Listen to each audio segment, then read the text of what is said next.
Hi friends, ఏంటి ఇంత గందరగోళంగా ఉందని భయపడుతున్నారా? భయపడకండి. రూమ్ క్లీన్ చేద్దామని స్టార్ట్ చేసాము. ఎవ్రీ 15 డేస్కి ఒకసారి మేము రూమ్ క్లీన్ చేసుకుంటాము. ఇలాగూ సండే కూడా మాకు కలిసి వచ్చింది. హాలిడేనే కదా, నిమ్మలంగా రెస్ట్ తీసుకుందాం అనేసరికి ఈ పని గుర్తుకొచ్చి మళ్ళీ అలసట మొదలైంది. చూడండి, ఇవన్నీ సరేసరికి మా తలపానం తోకకొచ్చింది అనుకోండి. ఈ బట్టలన్నీ మా అక్కవే. చూడండి ఎన్ని ఉన్నాయో, అలా నాయి కొన్ని ఉన్నాయి అంతే. ఇవన్నీ తీసి నీట్గా అవన్నీ జస్ట్ బట్టలు మాత్రమే చదువుకుందాం అనుకున్నాము. కానీ రూమ్ మొత్తం చూసి సరేలే ఎట్లా చదువుకుంటున్నాం కదా అని రూమ్ మొత్తం దులిపేసాము. బూజు అంతా దులుపుకున్నాము. ఈ మధ్యలో మా హాస్టల్కి పావురాలు రావడం మొదలుపెట్టాయి. చూడండి, ఆ డస్ట్ అంతా అవే తీసుకొని వచ్చాయి. రోజు మేము డే టైంలో ఉండం కదా, అవి తీసుకొచ్చి అలా చేస్తున్నాయి అంతా.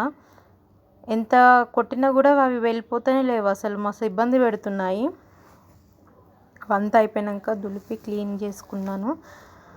చూడండి, చెప్పులన్నీ మా అక్క వేళ నా ఒక పేరు ఉంది అంతే.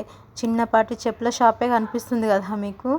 ఇలా ఎంతమంది ఉంటారు చెప్పండి చెప్పుల పిచ్చి వాళ్ళు. ఓకే, నెక్స్ట్ వీడియోలో మొత్తం చూడండి. బాయ్.